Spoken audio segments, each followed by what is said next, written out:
नमस्कार मित्रांनो, तू ही रे माझा मित्वा या मालिकेच्या आजच्या भागामध्ये आजी विचार करत रूममध्ये बसलेली असते. तेवढ्यातच तिथे आता अंजली येत असते. आजीच्या डोक्यामध्ये विचार सुरू असतात की गुरुजींनी सांगितलेलं आहे की मुलगी आपल्या अर्णवसाठी अगदी सर्वार्थाने व्यवस्थित आहे. मुलीचे 34 गुण मिळतात एकमेकांचे. म्हणूनच मला असं वाटतंय की हीच मुलगी आपल्या अर्णवसाठी अत्यंत योग्य आहे. आणि लावण्याबद्दल गुरुजींनी जे काही सांगितलं आहे ते सगळं आता आजीला आठवत असतं आणि त्याच गोष्टींचा ती विचार करत असते. अंजली तेवढ्यातच हळूहळू चालत आजीजवळ येते आणि आवाज देते, आजी. तेव्हा ती म्हणते की काय गं. मग ती म्हणते की हे घे आणि आजीसाठी तिने सरबत आणलेला असतो. आजी तिला म्हणते की आता हे कशासाठी आहे. तेव्हा अंजली म्हणते की घे गं तू. मग ती म्हणते की बरं ठीक आहे आणि तू सरबताचा ग्लास ठेवते. आता आजीला अंजली विचारते की मला एक गोष्ट सांग, तू सगळं आपापलंच ठरवून मोकळी झालीस. तुला काय वाटतं की आम्हाला काही कळत नाही का. सगळं आपापसात ठरवून मोकळी झालीस आणि ईश्वरीला इकडे नोकरीवर तू घेऊन ठेवलंस, बरोबर ना. तेव्हा आजी म्हणते की मग त्याचं काय.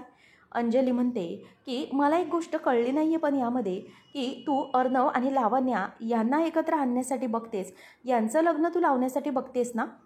मग नक्की हे सगळं काय आहे. मग तू ईश्वरीला इथे का बरं तुझ्यासाठी नोकरीवर ठेवून घेतलंस. शिवाय तू तिला सहज ठेवून घेतलं नाहीस. आणि इतकं तर मी तुला ओळखते की तू इतकी म्हातारी नाही आहेस की एखादी व्यक्ती तुझ्याबरोबर सतत असायला हवी आहे म्हणून. मग तू ईश्वरीला इथे का बरं कामासाठी अपॉइंट करून घेतलेस मला कळलं नाही. त्यावेळेला या प्रश्नाचं तू उत्तर दे असं अंजली म्हणते. मग आजी म्हणते की हो हो, मी सगळ्या प्रश्नांची उत्तरं देते. अगं मी त्यासाठीच तर ईश्वरीला इथे ठेवून घेतलं आहे ना.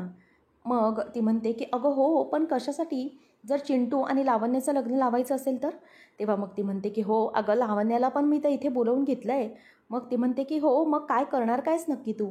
तेव्हा आजी म्हणते की अगं मी ईश्वरीला इथे याच्यासाठी ठेवून घेतलं आहे की ईश्वरी जेव्हा असेल ना ती लावण्यावर चांगल्या गोष्टी लावण्याला चांगल्या गोष्टी ती शिकवू शकेल. मग आता आजीला ती म्हणते की आजी हे सगळं शक्य आहे असं तुला वाटतंय का गं. तेव्हा ती म्हणते की हो शक्य आहे, कारण चिंटूची आणि लावण्याची पत्रिका तशी जुळती आहे. मग जर समज आपण ईश्वरी आणि लावण्या दोघींना एकत्र ठेवलं तर नक्कीच ईश्वरीकडून काहीतरी लावण्य चांगलं शिकेल ना. तेव्हा ती म्हणते की लावण्य काही तिच्याकडून शिकणं शक्य आहे असं मला तरी वाटत नाही. मग आजी म्हणते की हो अगं, म्हणजे मी ईश्वरीला तसं सांगेल की हिच्यावर काहीतरी चांगले संस्कार कर. मग लावण्यावर काहीतरी चांगले संस्कार होतील आणि ती आपले काहीतरी संस्कार शिकेल. आपल्या घरची तिला सून करून घ्यायचे, मग तिला या सगळ्या गोष्टी शिकल्यात पाहिजेत ना. म्हणून ती ईश्वरीकडून त्या सगळ्या गोष्टी शिकून घेईल. असाच माझा हेतू आहे की ईश्वरी ही इथे येईल, लावण्य पण इथे येईल, म्हणजे दोघी एकत्र असतील आणि लावण्य ईश्वरीकडून काहीतरी शिकू शकेल असं आजीचं म्हणणं असतं. तेव्हा मग आता अंजली म्हणते की बरं असं आहे का तुझ्या डोक्यात. आजी म्हणते की हो बरं चल मला जाऊ दे, खूप कामं आहेत. नंतर ती गेल्यानंतर अंजली विचार करते की नाही, मला तरी हे सगळं नाही पटत आहे भावा. नंतर अर्णव हा फोनवर बोलत असताना तिथे आजी येते आणि आजी म्हणते की चिंटू तेवढ्या फोनवर बोलतोयस का, मी नंतर येते. तेव्हा तो म्हणतो की एक मिनिट शिर्के, उद्याच्या अपॉइंटमेंट फिक्स करा, आपण नंतर बोलूया. आणि तो फोन ठेवून देतो आणि म्हणतो की आजी काय झालं, तुझं काही महत्त्वाचं काम होतं का. तेव्हा ती म्हणते की हो चिंटू, जरा तुझ्याशी बोलायचं होतं आणि तुला तेल मालिश करण्यासाठी मी म्हणून आले होते. बरेच दिवस झाले डोक्याला मालिश केलं नाही ना, म्हणून आले होते. मग तो म्हणतो की आजी ओ गॉड, पुन्हा आता तू हे सगळं ऑइली माझ्या डोक्याला फासणार आहेस. तेव्हा ती म्हणते की हो फासणार आहे, कारण किती दिवस झाले. आणि मला सांग, तू किती स्वतःची काळजी घेतोस रे. अजिबात स्वतःची काही काळजी घेत नाहीस तू. मग त्यावर तो म्हणतो की आजी मला सांग, तू मला आत्ता बोलून दाखवतेस, तू घेतेस का स्वतःची काळजी. तेव्हा मग ती म्हणते की हो घेते मी काळजी. मग तो म्हणतो की मग सकाळी तुला चक्कर आली होती त्याचं काय. तेव्हा ती म्हणते की अरे हो त्याचं का. अरे ते ठीक आहे ना, आता माझं वयाप्रमाणे असं काहीतरी होत राहणार, त्याच्यात काय. आणि म्हणूनच तर मग मी ईश्वरीला ठेवून घेतलं आहे ना माझी काळजी घेण्यासाठी. ती व्यवस्थित सगळं सांभाळेल बघ. ईश्वरी माझ्या सगळ्या गोष्टी अगदी व्यवस्थित सांभाळेल. माझ्या औषधाच्या वेळा, खानपान सगळं काही, शिवाय माझ्या झोपेच्या वेळा सगळं अगदी व्यवस्थित आणि नीट सांभाळेल ती बघ तू. म्हणूनच तर तिला मी ते ठेवून घेतलं आहे. बरं चल, तू आता मालिश करायला येतो आहेस ना. असं म्हटल्यावर आता आजी त्याला बसायला सांगते आणि म्हणते की ते शांत आता बसून राहा. आणि आजी तेल घेते आणि ते त्याच्या डोक्याला म्हणजेच मसाज करायला सुरुवात करते. मग विचारते की काय रे, बरं वाटतंय का. तेव्हा मग तो म्हणतो की हो खूप खूप रिलॅक्स वाटतंय. असं म्हटल्यानंतर आजी त्याच्या डोक्याला मसाज करून देत असताना म्हणते की चिंटू हल्ली सगळं व्यवस्थित चालू आहे ना रे काम वगैरे. तेव्हा तो असं फक्त बोलतो.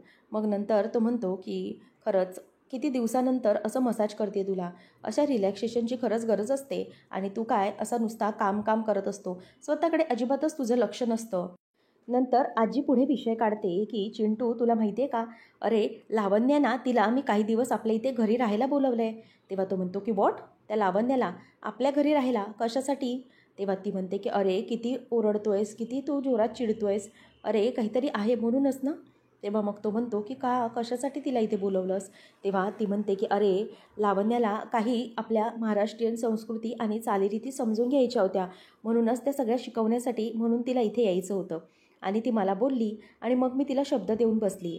आता काय तिला शिकवणं हे गरजेचं आहे ना.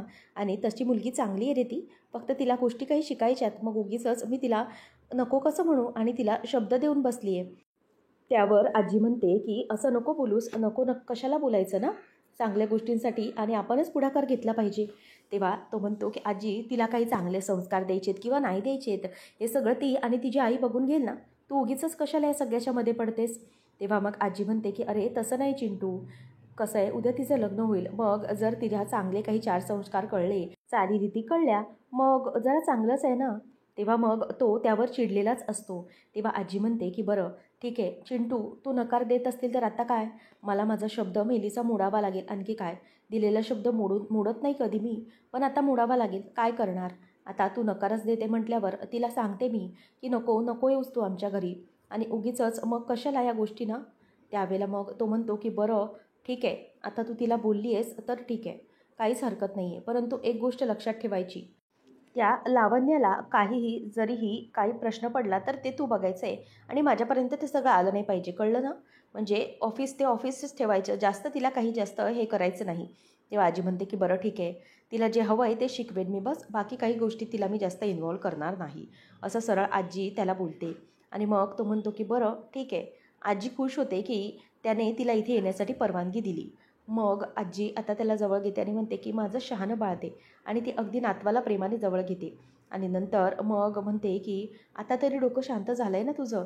तेव्हा तो म्हणतो की आजी चल परत मालिश कर मला, असं तो बोलतो. त्यावेळेला दोघंजणही हसतात आणि आजी पुन्हा आता प्रेमाने अर्णवच्या डोक्याला मालिश करून देत असते. आणि या सगळ्यात आता आजी खूपच जास्त खुश असते. त्यानंतर आपल्याला पाहायला मिळतं, दुसऱ्या दिवशी सकाळी ईश्वरीच्या नोकरीचा पहिला दिवस असतो, म्हणून ईश्वरी आता निघालेली असते. तिच्या सगळ्या वस्तू ती भरत असते आणि बॅगमध्ये सुरुवातीला डब्बा भरते, नंतर रुमाल आणि म्हणते मोबाईल. चल आता सगळ्या गोष्टी झालेल्या आहेत इशू, आता आपण निघूया, असं म्हणून ती जात असताना नम्रता म्हणते की इशू चार्जर राहिला, आणि ती चार्जर देते आणि म्हणते की ताई ह्याचं तर खूप महत्त्वाचं आहे, तुला माहिती आहे का ताई, मला इतकं छान वाटतंय ना, म्हणजे इतक्या दिवसानंतर मी जाते. तेव्हा नमू म्हणते की हो ना, तुला आता नोकरीला जाण्याचंच फिलिंग येत असेल ना, म्हणजे तू कुठेतरी नोकरीला जातेस. तेव्हा ती म्हणते की हो, इतक्या दिवसानंतर अशी जाते तर खरंच मला खूप बरं वाटतं आहे. तितक्यात जयू आत्या येते आणि म्हणते की 1 मिनिट इशू थांब. तेव्हा इशू म्हणते काय झालं. मग ती म्हणते की ईश्वरी माझं ना खरंच काल चुकलं, आय एम व्हेरी सॉरी. तेव्हा ती म्हणते की असं का बोलतेस आता तू आत्या, आणि तुला का वाईट वाटतं आहे. तेव्हा ती म्हणते की नाही गं, मला खरंच खूप वाईट वाटतं आहे, म्हणजे तू इतक्या सगळ्या गोष्टी करतेस. आता तू जर इंदोरला असली असतीस तर तुला अशी कामाला जाण्याची गरजच भासली नसती ना. तू गुपचूप त्या दिवशी जर असं लेटर आलंच नसतं आणि इंदोरला निघून गेली असतीस, मग तुला काहीच प्रॉब्लेम नसता झाला ना. परंतु आज बघ ना, आता तुला माझ्यासाठी इथे थांबावं लागतं आहे, काय करणार आहेस, असं ती बोलत असते. मग लगेच ईश्वरी म्हणते की आत्या तू कशाला वाईट वाटून घेतेस, तू जे काही बोलतेस ते चुकीचं नाही बोलत, आणि तू जे काही मला कधी गुस्सेसे बोलून गेली असशील ते ठीक आहे ना, ते मी इतकं मनावर कधीच घेतलेलं नाही. आणि तू मला बोलतेस की मी तुझ्यासाठी नोकरी करते आणि इथे थांबले. तसं बघायला गेलं तर आम्ही जेव्हा इंदोरवरून इथे आलो तेव्हा इथे कोणाचा आधार होता आम्हाला, फक्त तुझाच तर आधार होता ना. तुझं इथे घर होतं म्हणून आम्ही इथे व्यवस्थित राहू शकलो ना. कुठलाही विचार न करता तू इथे ठेवून घेतलंसच ना. तेव्हा कुठला विचार केलास का, आम्ही इथे राहिलो ना मस्त. डोक्यावर तुझ्या प्रेमाचा हात होता. मग आता आता असं कशाला विचार करते. आता नको विचार करू, जर मी तुझ्यासाठी नोकरी केली तर कुठे बिघडलं, त्याच्यामुळे कुठलीही गोष्ट आता मनावर घेऊ नकोस, सगळ्या गोष्टी चांगल्या येणार होते की, नको काळजी करू, असं म्हणून ती म्हणते की चलो मी निघते, मला ना आता उशीर होतोय. आणि ती निघत असताना ईश्वरीची आई येते आणि म्हणते 1 मिनिट इशू थांब, आणि तिच्या हातात ती पिशवी देत म्हणते की हे घे, हे अर्णवच्या घरी घेऊन जा. अगं गरमागरम समोसे आहेत, अर्णवने सांगितलं होतं ना की त्याला माझ्या हातचे समोसे खायची इच्छा आहे, म्हणूनच मग हे समोसे घेऊन जा. तेव्हा लगेच आता इथे ईश्वरी म्हणते की अच्छा, म्हणजे आई त्या अर्णव सरांचे लाड भरपूर होतात हा. म्हणजे भडकूचंद इतका रागवतो, चिडतो माझ्यावर, तरी त्याचे लाड होतात. आणि मुलीबद्दल तर काही कौतुकच नाही आहे ना, तिचे कोण लाड करणार. त्यावेळेला मग सुप्रिया ही ईश्वरीला जवळ घेते आणि तिच्या कपाळावर पापी देत म्हणते की झालं तर मग आता.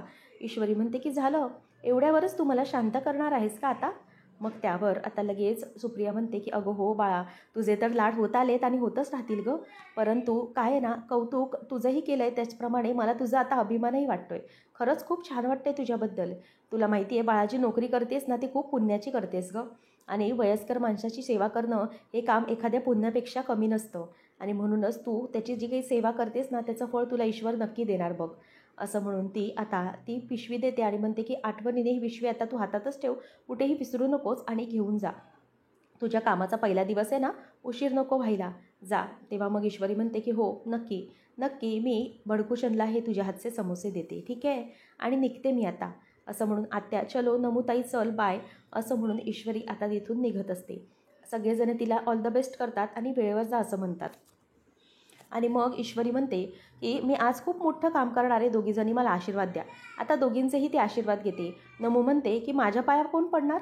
ईश्वरी तुझ्या, असं म्हणून तिच्या पाया पडायला जाते आणि तेवढ्यात नम्रता तिला धरते आणि म्हणते की नको, पाया नको, जादू की झप्पी दे, असं म्हणून आता ती तिला मिठीत घेते. दोघी बहिणी एकमेकांना गोड अशी छान मिठी मारतात. आणि त्या दोघींचं ते एकमेकींचं बहिणींचं प्रेम पाहून नम्रताचं आणि इशूचं इथे सुप्रिया आणि जयू दोघीजणीही अगदी खुश होतात. मग ईश्वरी म्हणते की चला आता निघते मी, नाहीतर इथेच उशीर व्हायचा, असं म्हणून ती गडबडीत आता निघते. नम्रता म्हणते की सावकाश जागं, घाईघाई करत जाऊ नकोस. नम्रता म्हणते की अगं आई, तिला देऊन झालं, आता आमचे समोसे कुठे आहेत. तेव्हा ती म्हणते की आत्ता बसा, मी लगेचच गरमागरम समोसे आणि चहा घेऊन आली. तेव्हा मग नम्रता आणि जयू तिथे बसायला जातात. आणि त्यानंतर आपल्याला पाहायला मिळतं की ईश्वरी ही रिक्षाने आलेली असते आणि नोकरीचा पहिला दिवस म्हणून ती अगदी लवकरच निघालेली असते. आणि इथे आल्यानंतर ती त्या रिक्षावाल्याला सांगते की भैया, मी पेमेंट ऑनलाईन केलेलं आहे. ती रिक्षातून बाहेर उतरते आणि समोर चालत चालत येते. सकाळ ती अगदी प्रसन्न असते आणि ती सकाळ पाहून तिला अगदी ते सगळं बघून आनंद होत असतो. आणि ती म्हणते की आज माझ्या नोकरीचा पहिला दिवस, खरंच आज माझ्यासाठी ही खूप मोठी गोष्ट आहे. जे काही होणार आहे ते आजच्या दिवसापासून सुरुवात होणार आहे. माझं काम हे अगदी मनापासून करायचं आहे मला, आणि आजीची जी काळजी घ्यायची ती अगदी मनापासून. म्हणून हे गणू बाप्पा, माझ्यापासून आज नोकरीची जी पहिली सुरुवात होत आहे त्यासाठी तू मला आशीर्वाद दे, असं म्हणून ती आता वर बघूनच गणपती बाप्पाचे आशीर्वाद घेते आणि नंतर दरवाजाजवळ जायला बघत असते. आणि त्याचबरोबर इथे आता ती दरवाजा वाजवत असते. समोरून कोणीतरी येईल अशी ती अपेक्षा करतच तिथेच उभी असते. तेवढ्यातच पटकन अर्णव दरवाजा उघडतो आणि अर्णवला समोर बघितल्यानंतर ईश्वरी चकितच होते आणि त्याला बघतच राहते. मग आता अर्णव म्हणतो की अरे, आज सकाळी सकाळी इथे तू. तेव्हा ईश्वरी म्हणते की सर, तुम्ही विसरलात का, आज माझ्या नोकरीचा पहिला दिवस आहे. आणि त्यावेळेला आता अर्णव तिच्याकडे बघतच बसलेला असतो. आणि नंतर ती म्हणते की सर, मी अगदी वेळेवर आली आहे, बघितलं का. तेव्हा अर्णव घड्याळ बघत बसतो आणि म्हणतो की हो, अगदी बरोबर आहे. ईश्वरी म्हणते की सर, मी अगदी वेळेवरच येत असते कामावर, मी ऑफिसला असायची तेव्हा पण वेळेवरच कामावर यायची. आणि कसं आहे ना, मला आता मुंबईचं ट्रॅफिक अगदी व्यवस्थित माहीत झालं आहे. मला कळतं की वेळ होईल म्हणूनच मी वेळेच्या आधीच पोचली आहे. आणि त्यावेळेला मग ईश्वरी आणि अर्णवला तो सीन आठवतो. ईश्वरी जॉबला आल्यानंतर अर्णव म्हणतो की तुला उशीर झालेला आहे. ईश्वरी म्हणते की सर, माझ्या घड्याळात तर 1 मिनिटच मी अगोदर आलेली आहे. अर्णव म्हणतो की नाही, माझं घड्याळ आहे त्याच्यात मी पुढे आहे, त्याच्यामुळे तू बरोबर आली नाही आहेस. ईश्वरी म्हणते की सर, तुमचं घड्याळ पुढे असेल कारण तुम्ही मोठे बिझनेसमॅन आहात ना. आता ईश्वरीचं तेच बोलणं अर्णवला लागलेलं असतं आणि अगदी रागाने तो बघत असतो. त्यानंतर आता ईश्वरीचं सगळं बोलणं हे त्याला आठवत असतं आणि गालातल्या गालात तो हसत असतो. आणि मग अर्णव म्हणतो की बरं ठीक आहे, आठवलं आहे मला सगळं. ईश्वरी म्हणते की कसं आहे ना, मला आजींसाठीची ड्युटी आता सुरू करायची आहे म्हटल्यावर मी सगळ्या गोष्टी अगदी व्यवस्थितपणे करणंच. त्यामध्ये आता दोघांचे जराशी वाद होतात, दोघं एकमेकांशी बडबडत असतात. ईश्वरी म्हणते की काय ना अर्णव सर, आता ना मी तुमची एम्प्लॉई नाही आहे, त्याच्यामुळे तुम्ही मला काहीच बोलू शकत नाही. आता मी तुम्हाला काहीच उत्तर द्यायला बांधील नाही आहे कारण मी आजीची एम्प्लॉई आहे, असं ती मुद्दाम त्याला बोलून दाखवत असते. त्यावेळेला अर्णव म्हणतो की ठीक आहे चालेल, काय ना, या गोष्टी तसं पण आजीशीच डिस्कस करशील तू, आणि तुला या घरामध्ये आता काम करायचं आहे. मग कसं आहे ना, तू इथे असशील तर मला तुझी बडबड बडबड तर सहन करावीच लागणार आहे. काही झालं तरी त्याच्यापासून पाठलाग सुटणार आहे का माझा?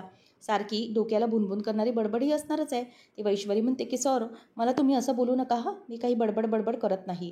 आणि जर तुम्हाला त्या माझ्या बडबडीचा त्रास होत असेल तर तो तुमचा प्रॉब्लेम ना, तुम्हीच ते सगळं बघणार आणि तुम्हीच त्याच्यापासून छुटकारा मिळवणार. तेवढ्यातच आजी येते आणि आजी आल्याबरोबर म्हणते की काय काय चाललं आहे तुमचं आता? तेव्हा मग आजीला ती म्हणते की काय करणार आणखी, अर्णव सरांबरोबर दिलखुलास गप्पा, आणखी काय. दोघांच्याही गप्पा रंगल्यात अगदी. तेव्हा मग आता लगेच आजी म्हणते की तुमच्या आणि गप्पा माहिती आहे, तुम्ही तर नुसते भांडतच असता. तेव्हा ईश्वरी म्हणते की हो काय ना, अर्णव सर उगीचच मला बोलत होते की माझी बडबड करते म्हणून, मी उगीचच बोलते म्हणून. तेव्हा लगेच ती म्हणते की नाही, ईश्वरी उगीचच बडबड करत नाही, ती व्यवस्थित आणि मुद्द्याचंच बोलते. तेव्हा लगेच तो म्हणतो की घे आजी, आता तू तिची बाजू घे. तेव्हा ईश्वरी म्हणते की सर, आता तुम्हाला समजलं का, आपल्या माणसातला म्हणजेच आपला जो माणूस असतो त्याने जर पार्टी बदलली तर मग कसं वाटतं ते. असं म्हटल्यावर ईश्वरी ही अर्णवला टोमणा मारते आणि त्याच्या लक्षात येत असतं की ईश्वरीची आई पण कशाप्रकारे अर्णवची बाजू घेते आणि ईश्वरीला टोचून बोलते. मग तेच पॉईंट त्यांना आठवतात. ईश्वरी म्हणते की बरं ठीक आहे चालेल, आता ना काहीच बोलण्यामध्ये अर्थ नाही आहे. सरांना तर कळलं आहे की कसं वाटतं ते. ईश्वरीला आता आजी म्हणते की बरं चल ईश्वरी, आता आतमध्ये चल तू, तुला मी सगळं काही माझ्या गोष्टी समजावून सांगते, माझ्या गोळ्या वगैरे. आणि ती आत निघून जाते. नंतर आता वल्लरी ही सकाळी सकाळी अगदी आळस देत उठते आणि समोर मामाला पाहून म्हणते की अहो तुम्ही कधी आलात? तेव्हा मग तो म्हणतो की अगं झोपेतेस का तू? अशी काय करतेस? अगं तू स्वतः दरवाजा उघडलास ना मला, आणि अशी काय करतेस? मग तू भरपूर झोपेत होतीस असं वाटतंय.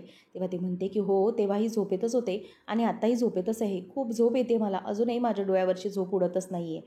काय करू काही कळतच नाही आहे. असं म्हणून ती उठत असते आणि अभिमामा हा पेपर वाचत बसलेला असतो आणि म्हणते की तितक्यातच त्यांची जी काम करणारी ताई असते ती चहा घेऊन येते आणि म्हणते की हे घ्या मामा, गुड मॉर्निंग असं ती म्हणते. नंतर मग तिला म्हणते की मॅडम गुड मॉर्निंग. मग ती म्हणते की बरं ठीक आहे, खूप भूक लागली आहे, अगं नाश्ता बनवलास का? तेव्हा ती विचारते की काय बनवायचं आहे आज नाश्त्यासाठी? ती म्हणते की बाहेरचं कोणी नाही आहे ना, मग बनव काय ते नॉर्मल. मग ती म्हणते की असं नाही, आज ईश्वरी मॅडम आल्यात ना. ती म्हणते की त्या ईश्वरीला ना मॅडम बोलण्याची काहीच गरज नाही आहे, जा तू, ती ईश्वरी आली आहे तर जा, तिच्या पद्धतीने काय ते बनव. मग आता लगेच मामी ही म्हणते की आता सकाळीच येऊन बसली आहे ती. तेव्हा मामा विचारतो की ईश्वरी सकाळीच म्हणजे नेमकं काय आहे? आता रोजच येणार हे कळलं नाही. त्यावर आता वल्लरी म्हणत असते की अहो तुम्हाला माहीतच नाही आहे त्या गोष्टी.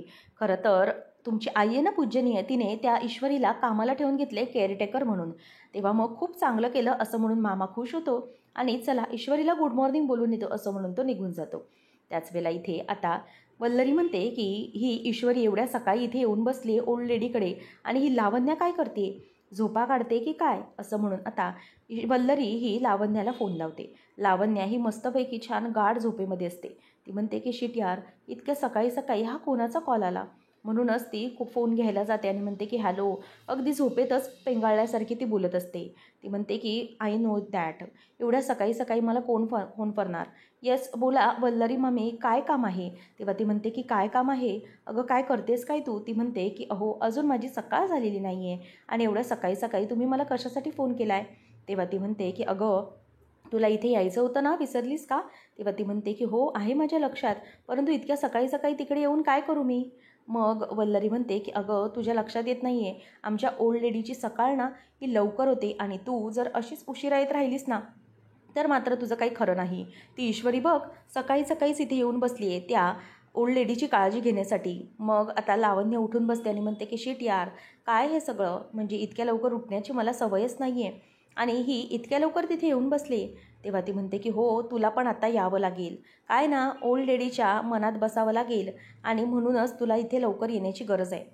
थोडे दिवस तरी तुला हे सगळं करावंच लागेल.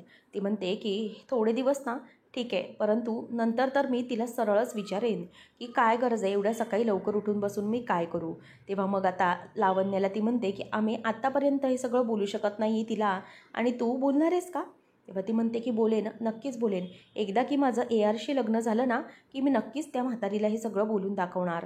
तेव्हा मग लगेच इथे लावण्याला वल्लरी म्हणते की हे बघ बाळा, इतक्या मोठ्या ओव्हर कॉन्फिडन्समध्ये अजिबात राहू नकोस. तुला जे काही वाटतंय ना ते तितकंसं सोपं नाही आहे. या गोष्टीसाठी खूप तुला मेहनत करावी लागणार आहे. तेव्हा लावण्य म्हणते की हो ते तर मी करणार आहे, आणि थोडे दिवस एकदा की माझं लग्न झालं ना मग बघा मी कसं बरोबर तिला करते ते, आणि कसं तिला बरोबर बोलून दाखवते ते. तेव्हा मग आता चला फोन ठेवा, तुम्ही फोन ठेवाल तर मी तयारी करेन ना, असं म्हणून ती तिचा फोन ठेवून देते. आणि लावण्याला आता खूप चिड आलेली असते. वल्लरी मनातच म्हणते की नाही, ही मुलगी आहे ना जरा अति शहाणपणा करायला दाखवते. मला तरी वाटतंय की ओल्ड लेडीच्या बरोबर तोंडावर तिला आपटणार आहे. आणि आजी अर्णव देखील त्यांच्या मागे मागे येतो. आणि मग आजी म्हणते की अरे अर्णव, तू विसरलास का? ईश्वरीला मी केअरटेकर म्हणून अपॉइंट केले, तर मग मी तिला सगळ्या गोष्टी समजावून सांगते ना. तितक्यातच आता तिथे अंजली येते. अंजली बघते आणि म्हणते की अरे वा ईश्वरी, सकाळी सकाळी लवकर, खरंच गुड मॉर्निंग, खूप छान वाटलं, असं म्हणून आता ती तिच्याकडे बघतच राहते. ईश्वरी म्हणते की बरं ऐकलत का अर्णव सर, पटकनी या जाऊन. मग अर्णव विचारतो की का? तेव्हा ईश्वरी म्हणते की आईने तुमच्यासाठी खास समोसे पाठवलेले आहेत. तेव्हा अर्णवला आठवतं की त्याने काकीला सांगितलेलं होतं की माझ्यासाठी नक्कीच समोसे पाठवा. मग तो म्हणतो की हो लगेच जातो, I can't wait for tempting samosas आणि चहा, असं म्हणून तो पळत पळत जातो. तेव्हा सगळेजण चकित होतात की नक्की समोसासाठी सगळं अर्णव इतका खुश झाला. त्याचबरोबर आता मामा म्हणतो की हो ना, म्हणजे इतक्या सगळ्या गोष्टी अर्णव इतकं डाएट अँड ऑल करतो, परंतु ईश्वरीच्या आईच्या समोस्यासाठी चक्क तो डाएट सोडण्यासाठी तयार झाला आहे. म्हणजे हे तर सगळं असं कौतुकास्पदच वाटतंय मला. दाम मामा आणि अंजली आजीला जाणवून देण्याचा प्रयत्न करत असतात की ईश्वरीच कशी योग्य आहे अर्णवसाठी, आणि तीच त्याला बदलवते. अंजली म्हणते बघितलं का आई, आजी कसं ईश्वरीसाठी आणि तिच्या आईसाठी हा डाएट सोडायला तयार झाला आहे. मग लगेच पुढे ती म्हणते की आणि हे सगळं लावण्याला जमणार आहे का? तेव्हा ती म्हणते की लावण्या हो, आणि अजून कशी आली नाही? अंजली विचारते की लावण्य येणार होती. तेव्हा अंजलीला ती म्हणते की काय ताई, लावण्या मॅडम इथे येणार आहेत? मग ती म्हणते की हो अगं लावण्य इथे येणार आहे, काय ना ती आजीकडून आपल्या महाराष्ट्रीयन चालीरीती संस्कृती सगळ्या शिकणार आहे म्हणे, आणि तिला संस्कार शिकून घ्यायचे आहेत. तेव्हा लगेच ती म्हणते की अच्छा ओ, म्हणजे त्या शिकण्यासाठी येणार आहे आणि आजी शिकवणार आहेत. मग आता ईश्वरी म्हणते पण ना मी तुम्हाला एक गोष्ट सांगू शकते हा आजी, तुमची जी स्टुडंट आहे ना ती अगदी खूपच हट्टी आणि लबाडे बरं का, आणि तिला शिकवणं ना खूप कठीण जाणार आहे तुमच्यासाठी, म्हणजे जवळजवळ डोकेफोडच आहे. त्याच वेळेला इथे आता अंजली म्हणते की हो ना तुलाही वाटतंय ना, आणि हो ईश्वरी तुला वाटणारच तसं, कारण तुम्ही दोघींनी एकाच ऑफिसमध्ये काम केलं आहे ना. लावण्याचा स्वभाव कसा आहे काय आहे हे ईश्वरीला अगदी व्यवस्थित माहिती आहे, म्हणूनच लावण्य कसं आणि कुठपर्यंत वागू शकते याचा देखील अंदाजा तिला आहेच बरं का आजी. त्याच वेळेला लगेच आता मामा म्हणतो की हो खरं तर ऑल द बेस्ट लावण्याला बोलण्याची गरज नाही आहे, ऑल द बेस्ट आईला केलं पाहिजे, कारण आई तिला शिकवणार आहे, तर आईची ही सगळी कसोटी आहे, म्हणून ऑल द बेस्ट आई, असं तो बोलतो. तेव्हा ती म्हणते की अरे तुम्ही बस करा रे, किती बोलणार आहात, चांगली आहे ती, घेईल शिकून सगळ्या गोष्टी, आणि उगीचच किती तुम्ही आता काय आहे, तिचं लग्न ठरतं आहे म्हटल्यावरती तिला या गोष्टी शिकवायला हव्यातच ना, तिला हे सगळे संस्कार शिकवायला हवे. ती मुलगी चांगल्या घरात जाते तर मग आपल्यालाच प्रयत्न करायला नकोत का? मग लगेच लगेच ईश्वरी विचारते की काय लावण्य मॅडमचं लग्न ठरतं आहे? तेव्हा मग अंजली म्हणते की हो अगं तिचं लग्न ठरतं आहे. मग त्यावर ती म्हणते की हो आजी, मग चांगलंच काम करताय तुम्ही. आणि बरं का, एक गोष्ट नक्की आहे, मला लावण्य मॅडमचं माहिती नाही, त्यांच्यावर काही विश्वास नाही, परंतु जी टीचर आहे ना ती अत्यंत हुशार आहे, आणि टीचर अगदी चांगल्या गोष्टी व्यवस्थित शिकवेल, मला माहिती आहे, मला विश्वास आहे, असं आजीला ती बोलून दाखवते. पुढच्या भागामध्ये आपण पाहणार आहोत की सगळेजण नाश्त्यासाठी बसलेले असताना ईश्वरीने आईने आणलेले समोसे दिलेले असतात. सगळेजण अगदी मजेने ते समोसे खात असतात. तेवढ्यातच आता ती म्हणते की हे आहेत गरमागरम माझ्या आईने दिलेले समोसे. तेव्हा लावण्या ते बघते आणि म्हणते की दिस इज टू मच ऑइली, किती ऑइल आहे या समोस्यामध्ये, आणि सकाळ सकाळच्या ब्रेकफास्टमध्ये हे समोसे, एक काम कर ईश्वरी, हे समोसे ना तू आणि तुझी आईच बसून खा, कळलं, असले ऑइली आणि अनहायजेनिक समोसे, फाडतूस समोसे मला अजिबात नको आहेत, असं म्हणून ती आता हातानेच ते समोसे असे प्लेटमधले ढकलून देते, आणि त्या अन्नाचा आलेल्या ताटामधल्या अपमान करते. आणि ईश्वरीला खूप वाईट वाटतं, ती बिचारी तिथून निघून जात असते. कोणीच काही बोलत नाही. अर्णव उठतो आणि म्हणतो 1 मिनिट मिस इंदोर. लावण्याला तो येऊन बोलतो की जर तुला ते खायचे नव्हते तर मग तुला त्याचा अपमान करण्याचा अधिकार कोणी दिला? जर तुला खायचं नव्हतं तर ठीक आहे, नाही खायचे होतेस तू, परंतु अन्न बनवणाऱ्याचा आणि वाढणाऱ्याचा अपमान हा अजिबात झाला नाही पाहिजे. लक्षात आलंय? आत्ताच्या आत्ता माफी मागतो मिस इंदोरची, असं जोरात तो तिच्यावर ओरडतो. आणि त्याच वेळेला ईश्वरी ही आता अर्णवकडे बघतच राहिलेली असते. नेमकं आता पुढे काय घडणार हे पाहणं रंजकतेचं ठरणार आहे. अशाच अपडेटसाठी चॅनलला नक्की सबस्क्राईब करा.